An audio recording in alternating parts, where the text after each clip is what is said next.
Vamos abrir o texto sagrado, irmãos? Nós vamos estudar nesta manhã um trecho que se acha na carta que Paulo escreveu aos Efésios. É uma carta, é um livro que fica mais para o final da Bíblia, entre os livros de Gálatas e Filipenses. Efésios, capítulo de número 3. Nós vamos estudar do verso 14 ao verso de número 21.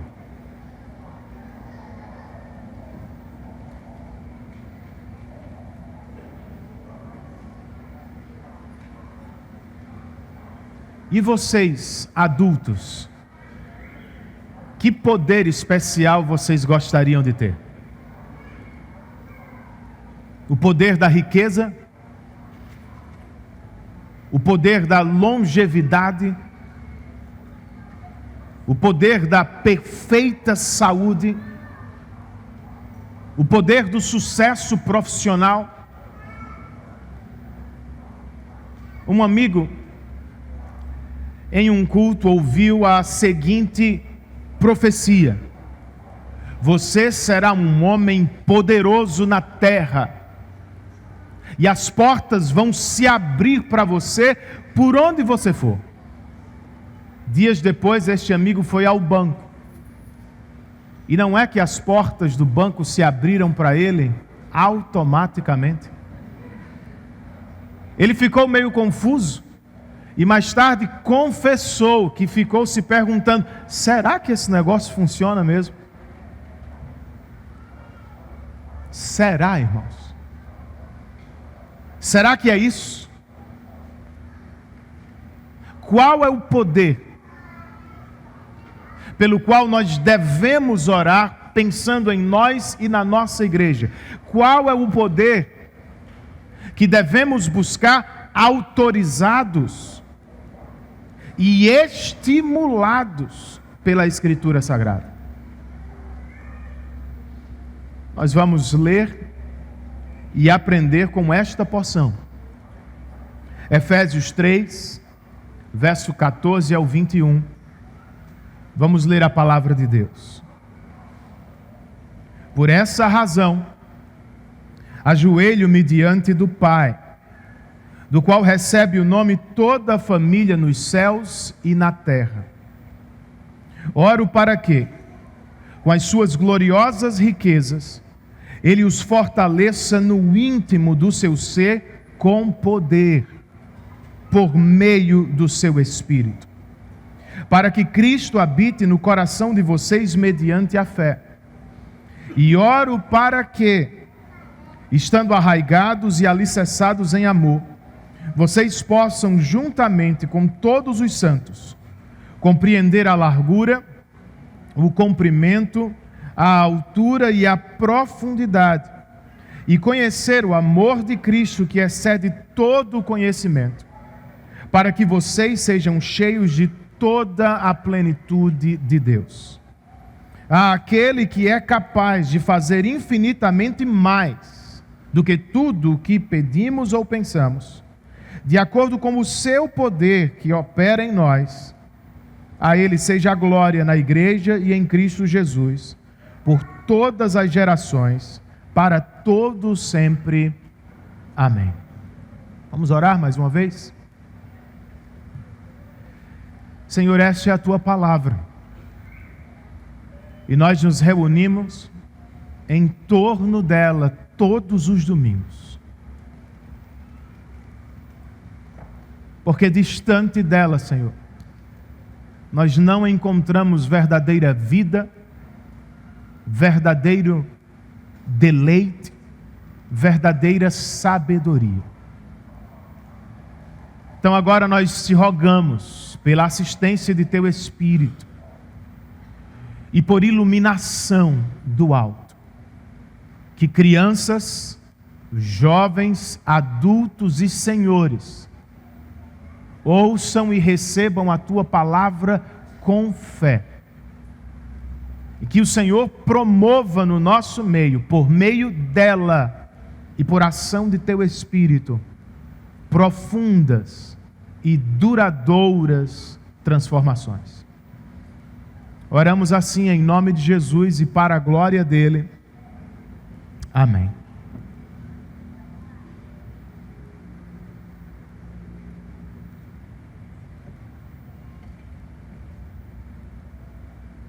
Os escritos do apóstolo Paulo geralmente são divididos em duas partes: doutrina e ética, ou exposição e aplicação. No caso de Efésios, os capítulos 1, 2 e 3 formam a primeira parte, e os capítulos 4, 5 e 6 formam a segunda. Entre as duas, acha-se a nossa passagem, que funciona como uma transição. A transição, por sua vez, é feita por meio de uma oração, como vocês perceberam. Na verdade, esta é a segunda oração de Efésios. Mais cedo, no capítulo 1, o apóstolo orou por iluminação espiritual. Agora, porém, ele ora por poder espiritual. É pelo que também devemos orar mais. Como os Efésios, nós todos precisamos de oração. E como o apóstolo, nós todos temos que orar por poder espiritual. Pensando em nós, na nossa casa e em nossa igreja local. Pastor, mas o que significa? Nós vamos aprender com o apóstolo nesta porção, irmãos. Em primeiro lugar, eu quero que notemos o fundamento da oração do apóstolo. Os versos 14 e 15, vamos voltar ao texto, registram: por essa razão, ajoelho-me diante do Pai, do qual recebe o nome toda a família nos céus e na terra. Por essa razão. Qual? Qual é a razão? Ou o que motiva a oração do apóstolo aqui? Se voltarmos aos parágrafos anteriores, nós vamos perceber que Paulo está dissertando sobre como Deus salvou dois povos, judeus e gentios, e mais, sobre como Deus fez dos dois povos um único povo, o seu povo particular. Por essa razão, portanto, significa algo como: eu sei, irmãos, o que Deus fez por nós. E eu conheço a vontade de Deus para o seu povo. Por essa razão, eu oro. Por essa razão, eu ajoelho-me diante do Pai. Alguém me perguntou recentemente sobre a posição certa para se orar. A posição dos judeus comum era orar de pé. Eles só se colocavam de joelho em situações de extrema necessidade. Lembrem-se de Esdras no Antigo Testamento, orando de joelhos porque ele confessava os pecados de Israel.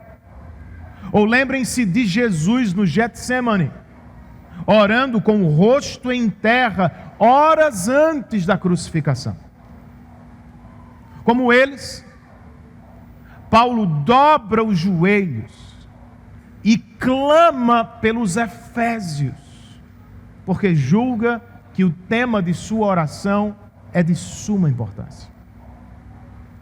Mas a quem Paulo ora, gente? A quem Paulo clama? Paulo ora ao Pai, do qual recebe o nome toda a família nos céus e na terra. O Deus a quem Paulo se dirige não é só o Criador dos céus e da terra. Não é só o soberano do universo. O Deus com quem Paulo conversa aqui é o Pai dos crentes. O Pai dos crentes que já estão no céu e o Pai dos crentes que ainda se acham na terra. A igreja triunfante nos céus e a igreja militante na terra, embora estejam momentaneamente separadas, são as duas partes de uma mesma e grande família. A família do nosso Deus e Pai. É a este Deus que Paulo ora. No verso 16 dizendo: oro para que, com as suas gloriosas riquezas. Aos Filipenses, o mesmo apóstolo escreveu: o meu Deus suprirá todas as necessidades de vocês, de acordo com as suas gloriosas riquezas em Cristo Jesus.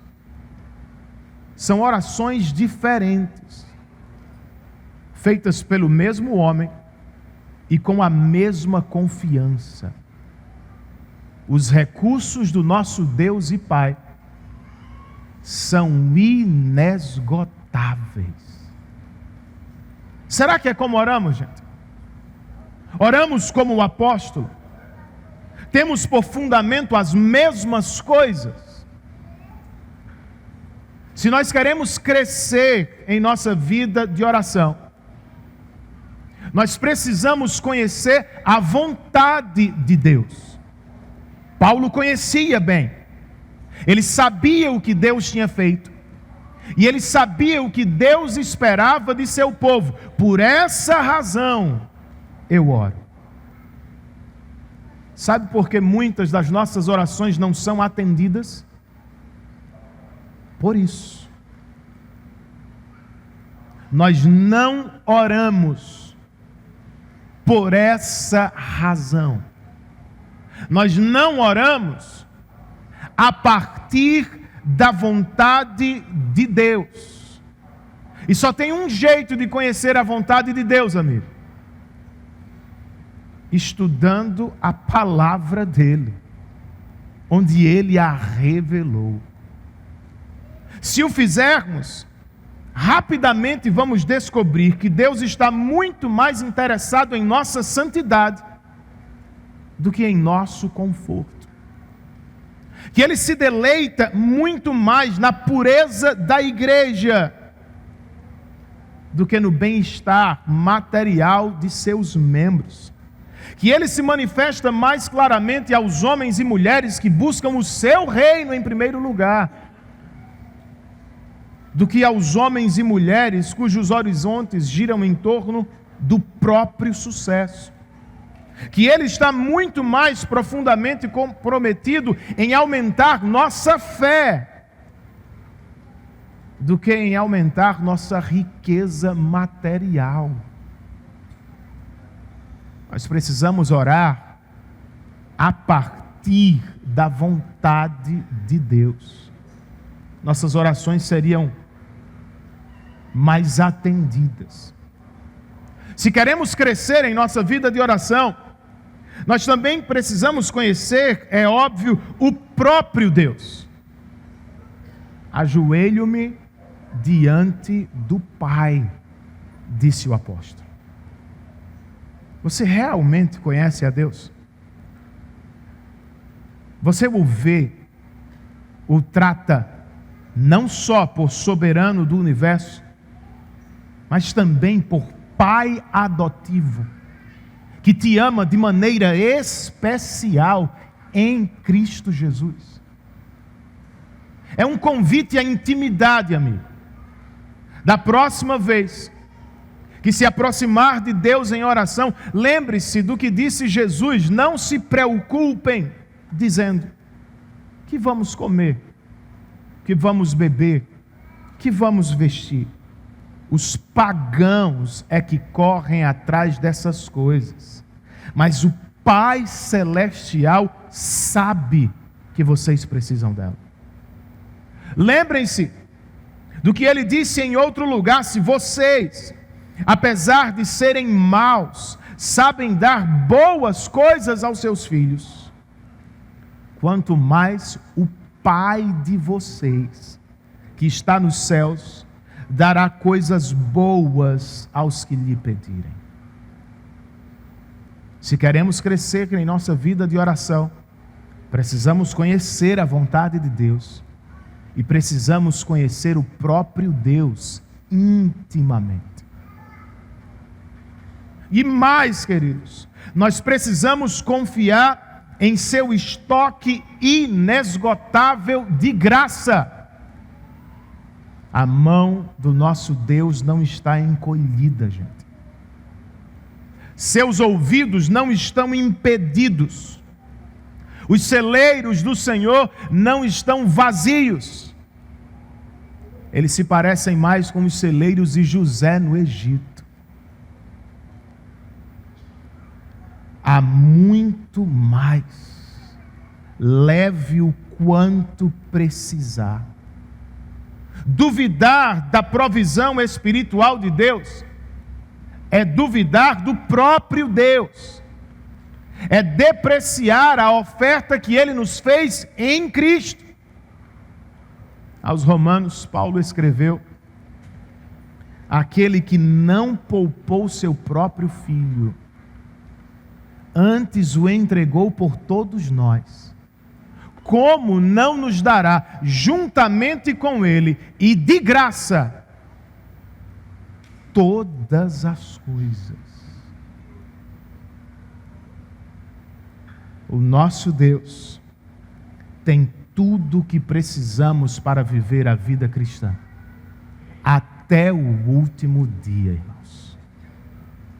Esse é o fundamento da oração do apóstolo. Em segundo lugar, eu quero que notemos a petição da oração do apóstolo. Na verdade, são duas. A primeira aparece nos versos 16 e 17, parte A.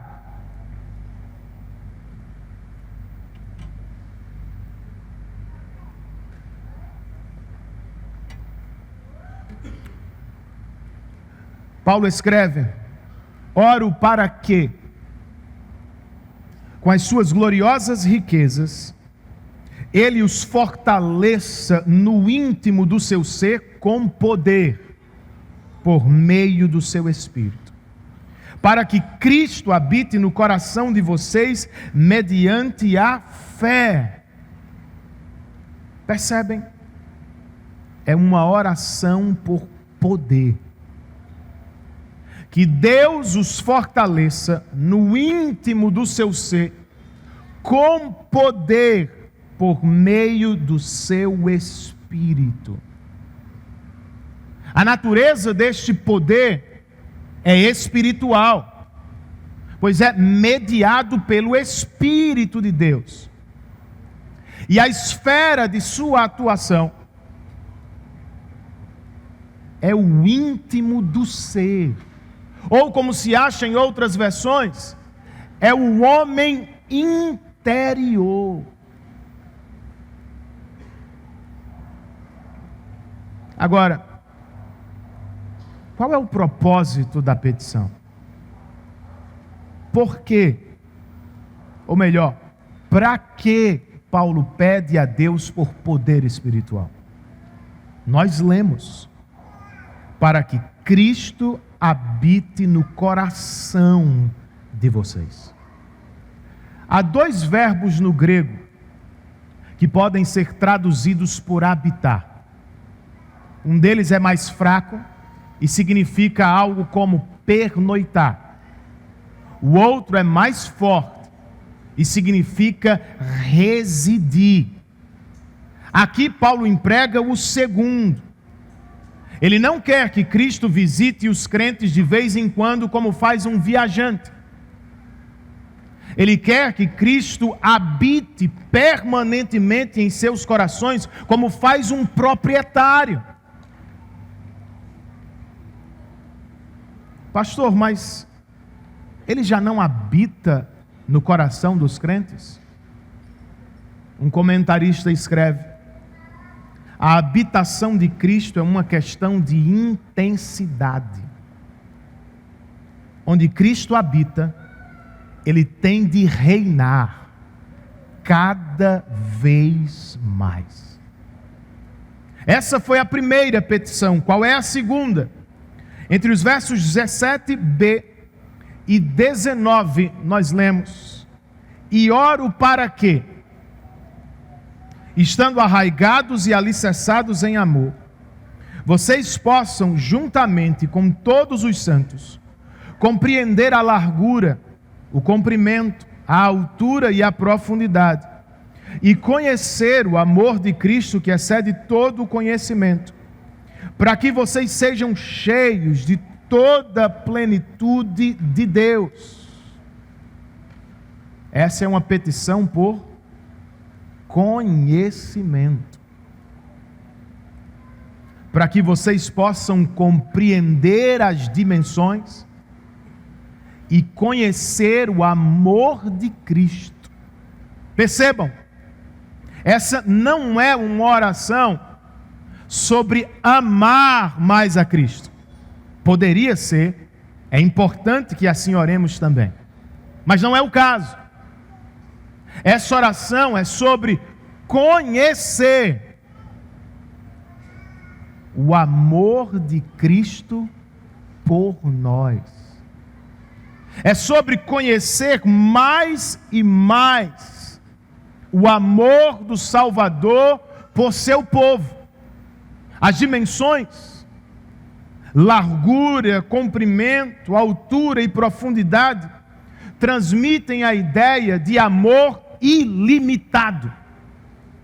E o verbo conhecer ressalta não só o conhecer intelectual, gente, mas principalmente o conhecer experiencial que se dá no coração. Eu oro para que vocês conheçam o amor de Cristo por vocês. Com que propósito Paulo faz essa petição? O propósito da primeira foi para que Cristo habite no coração de vocês. O propósito desta segunda é para que vocês sejam cheios de toda a plenitude de Deus. Plenitude, alguns podem lembrar, é uma palavra-chave, tanto em Efésios como em Colossenses. Em Colossenses, Paulo nos diz que a plenitude de Deus habita em Cristo, e que em Cristo nós chegaremos à plenitude.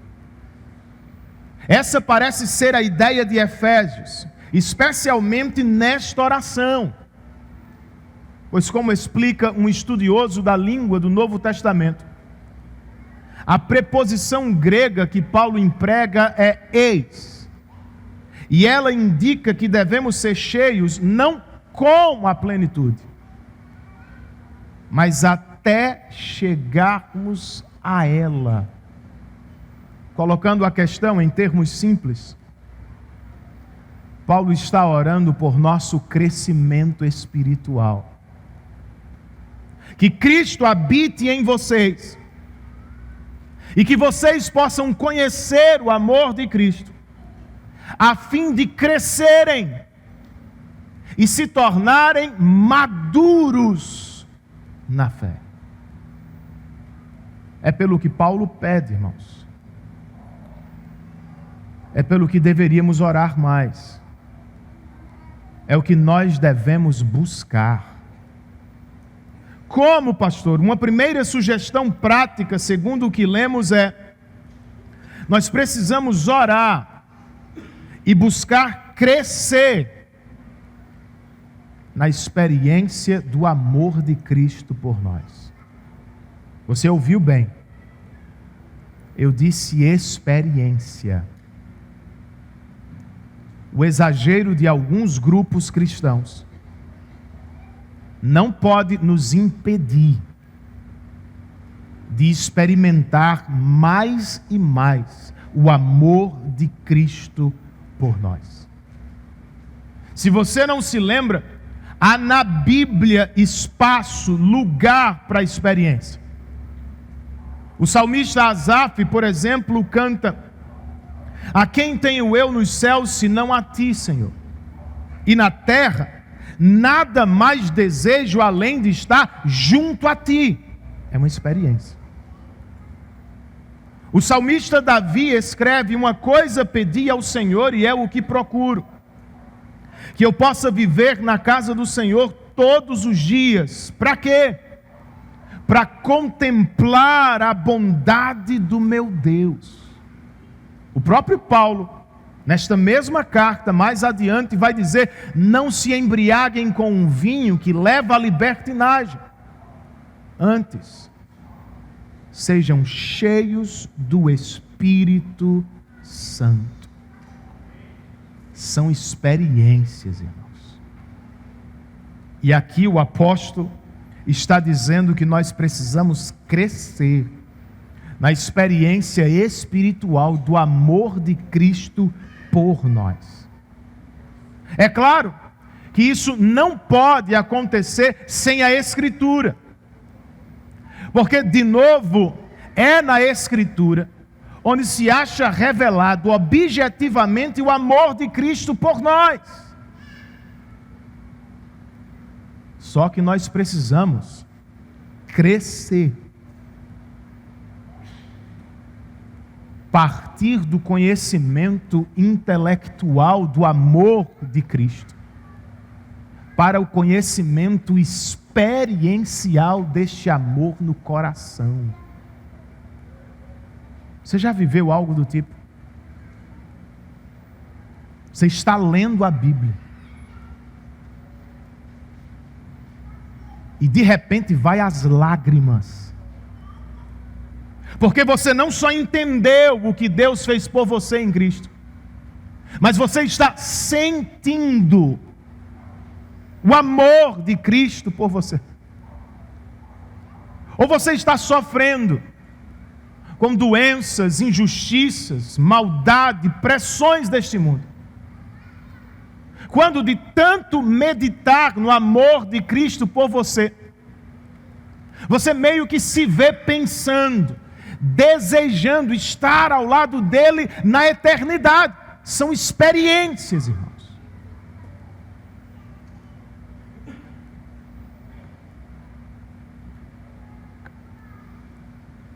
E nós precisamos orar mais por isso.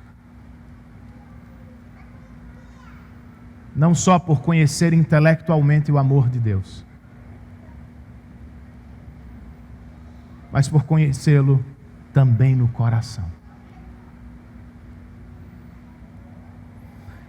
Uma segunda sugestão prática que aparece neste texto é: nós precisamos orar e buscar crescer na experiência da habitação de Cristo. De novo, nós estamos falando de uma experiência que se dá no interior e que é mediada pelo Espírito. Lembre-se, Cristo não quer nos visitar de vez em quando. Espero que você não se choque com isso. Cristo quer nos possuir permanentemente. O que significa na prática, pastor? Que Ele quer nos liderar, que Ele quer nos transformar, que Ele quer colocar a nossa casa em ordem, segundo a vontade dEle. Só que tem um baita problema aqui. Naturalmente, nós não aceitamos este movimento dEle. Por natureza, nós somos egoístas. E no cerne do pecado, como eu disse semana passada, há o forte desejo de ser como Deus. Nós não queremos ser liderados. Nós queremos liderar. Nós não queremos ser transformados à imagem ou segundo a vontade de Deus. Nós queremos transformar as pessoas segundo a nossa vontade. É por isso que precisamos orar por poder.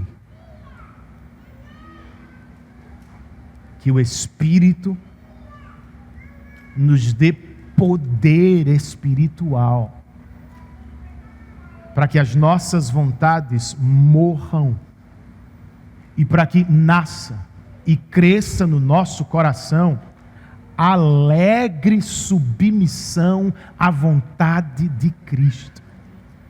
Até que cheguemos ao ponto de experimentá-lo não só como um Salvador maravilhoso, mas como de fato Ele é, como o Rei soberano sobre as nossas vidas. Não tem democracia com Ele. É monarquia de um tipo que o mundo nunca conheceu em outros reis. O rei que se entrega por seus súditos. Isso me leva a uma terceira consideração prática a partir deste texto.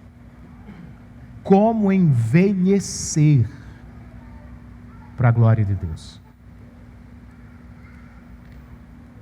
Algumas pessoas, infelizmente, se tornam piores com o tempo.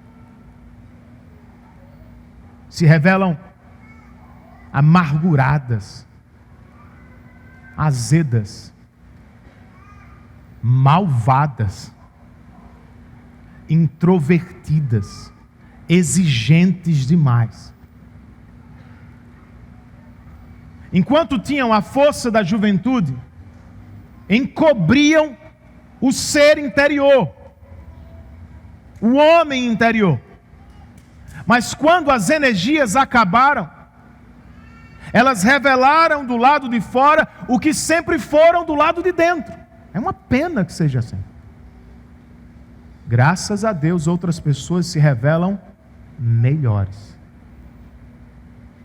Com o passar dos anos, elas se tornam mais amorosas, mais pacientes, mais piedosas, mais sábias. O que aconteceu? Talvez tenham entendido este texto. Deus pode nos fortalecer no íntimo do nosso ser.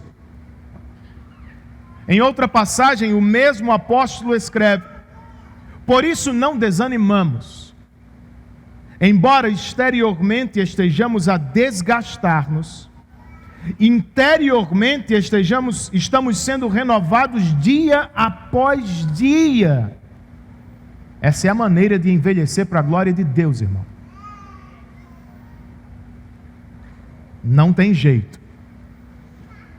Nós podemos cuidar do corpo, mas não podemos evitar que ele se desgaste com o tempo. Cuide dele, não o idolatra.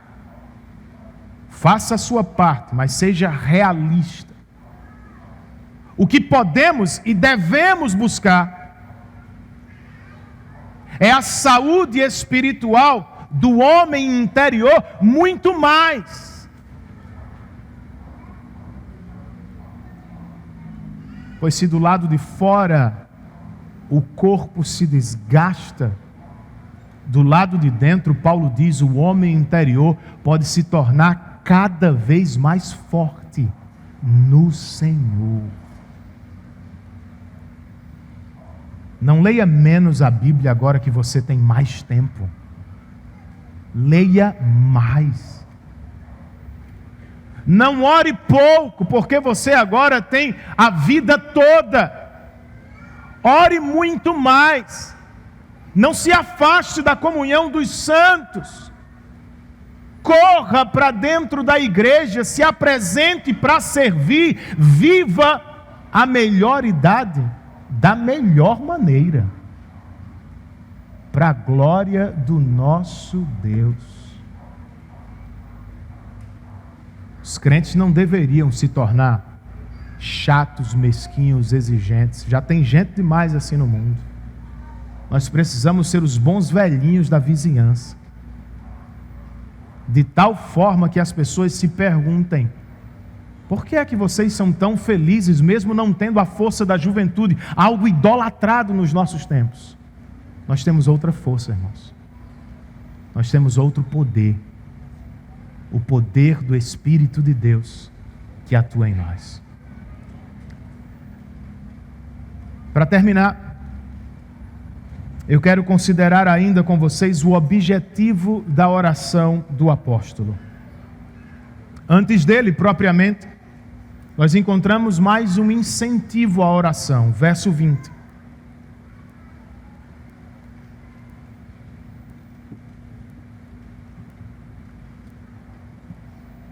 Aquele que é capaz de fazer infinitamente mais do que tudo o que pedimos ou pensamos, de acordo com o seu poder que atua em nós. Deus nos foi apresentado nos versos 14, 15 e 16 como Pai Celestial, que possui um estoque inesgotável de graça. Agora, no verso 20, o apóstolo nos lembra que ele é plenamente capaz de atender às nossas orações. Nada lhe falta, nada lhe é impossível de realizar. Deus tem o que o seu povo precisa e Deus pode atender às suas orações. Isso é um incentivo, irmãos. Mas e quanto ao objetivo da oração? Verso 20. Paulo termina este texto maravilhoso como o seguinte: a Ele seja a glória na igreja e em Cristo Jesus, por todas as gerações, para todos sempre. Amém. A oração não tem por objetivo a promoção da nossa glória, ou da glória desta igreja local. O objetivo da oração do apóstolo, e o objetivo também da nossa oração, deve ser sempre a promoção da glória de Deus. O poder espiritual do qual precisamos vem dele. Consequentemente, é a Ele que devemos tributar honra, glória e louvor por tudo o que recebemos de suas mãos. O objetivo da oração é que Deus receba cada vez mais glória, não só em nossa igreja local, como vocês leram, mas em toda a igreja de Cristo, por todos os séculos, e isto de maneira crescente, por todo o tempo em que estivermos com Ele. De novo eu te pergunto, será que é como o apóstolo que nós oramos? Qual é o objetivo, irmãos, das nossas orações? Oramos para que Deus receba a glória mesmo? É triste, mas a verdade é que podemos tropeçar ao fim da oração. Nós podemos até fazer petições bíblicas, mas com as motivações erradas. Você pode pedir por santidade apenas para se exibir. Eu posso pedir por conhecimento só para ser admirado pelos homens.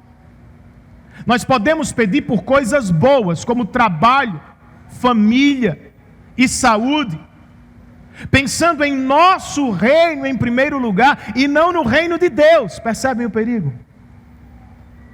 Fazemos bem quando testamos o objetivo das nossas orações. Por que queremos o que queremos? Ou o que queremos com as nossas orações? Que Deus de fato receba a glória, por ser visto como um Deus generoso e poderoso, ou que nós recebamos a glória pelo que Ele nos deu? É claro que precisamos orar pelos nossos filhos, mas não para sermos admirados como bons pais. mas para que Deus receba mais glória no mundo, por meio de filhos crentes e piedosos. É claro que devemos orar por nossa igreja local, mas não para que ela seja conhecida em João Pessoa como a igreja X, Y, Z, melhor nisso, naquilo. Não! Nós precisamos orar, irmãos, para que os nossos crentes vivam de maneira tal que Cristo receba mais glória durante a semana, aqui na nossa cidade e por onde quer que tenhamos missionários espalhados pelo mundo. E que oremos por tudo isso com muita confiança. Nosso Deus, segundo Paulo, é capaz de fazer infinitamente mais do que tudo o que pedimos ou pensamos, de acordo com o seu poder que opera em nós. Me permitam ler as palavras de John Stott sobre a capacidade de Deus de responder às nossas orações. Comentando o texto, ele escreve: Deus é capaz de fazer, pois Ele não está ocioso. Deus é capaz de fazer o que pedimos, pois Ele escuta e atende às orações.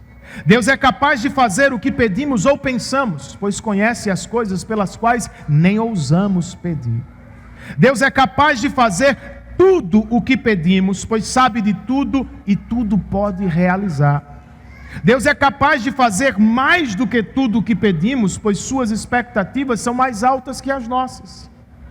Deus é capaz de fazer infinitamente mais de tudo o que pedimos, pois sua graça não nos é dada por medidas racionadas. Ela é inesgotável, superabundante, há sempre mais nas mãos do nosso Deus. Você crê nisso? Você realmente ora assim? Eu creio, irmãos, mas sinceramente não como eu devo crer. E eu acho que você não é tão diferente de mim. Ainda bem que Paulo diz que Deus opera tudo isso segundo o poder dele e não segundo o nosso poder. Aqui está a graça, o evangelho de Deus para os crentes que não conseguem orar como convém. Como fomos salvos, irmãos?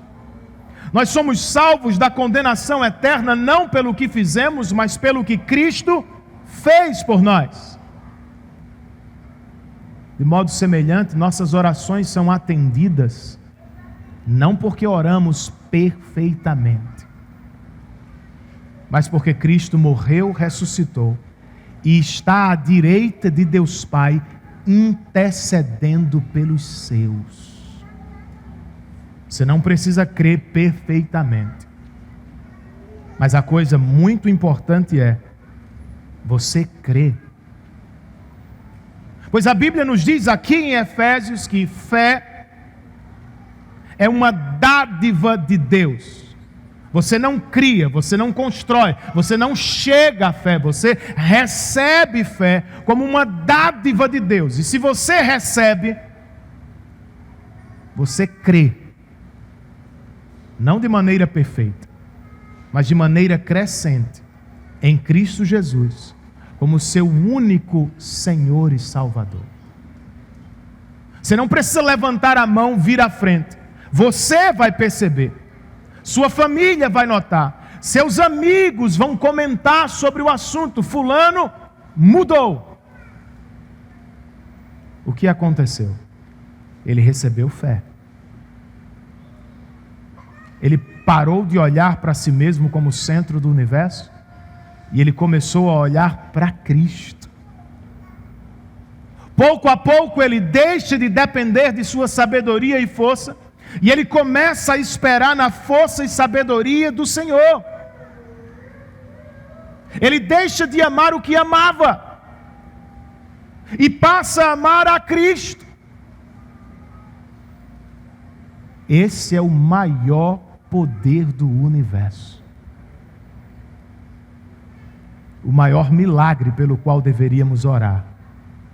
Pelo novo nascimento dos não crentes e pelo crescimento contínuo dos crentes no Senhor. Porque sozinhos, gente, nós não podemos operar nada tão profundo e tão definitivo. Podemos viver algumas mudanças? É claro que podemos. Pessoas sem o Espírito de Deus mudam na vida, mas transformações completas, profundas, duradouras, na raiz, não. Podemos crescer em várias áreas? É claro que podemos. Podemos crescer na dependência do Senhor e no ódio pelo pecado sozinhos? Não. Nós precisamos do poder de Deus, que opera em nós essas coisas. Já faz tempo que eu não cito Nárnia. Vou terminar com uma das cenas das quais eu mais gosto, de todos os 7 livros. Uma cena do 5º livro que ficou conhecida como a destransformação de Eustáquio. Eustáquio, por ganância, foi transformado em um dragão terrível. E ao longo do livro ou do filme, ele vai se dando conta do que fez. Ele vai se arrependendo e ele vai aprendendo. Só que por mais que tente, ele não consegue arrancar a couraça do dragão. Ele não consegue se libertar do corpo do dragão. É quando ao final do livro ele se encontra com Aslan, o grande leão que representa Cristo. E Aslan, com suas garras poderosas, em uma ação que causa dor, inclusive, mas por amor, Aslan liberta Eustáquio. Ele destransforma Eustáquio e o leva outra vez à forma de menino. É a ilustração do que nós precisamos, gente. Nós não damos conta sozinhos. Você quer ser um melhor crente para a glória de Deus? Um melhor homem, uma melhor mulher, um melhor marido, uma melhor esposa, um melhor pai, uma melhor mãe, um melhor filho, gente. Oremos por poder espiritual.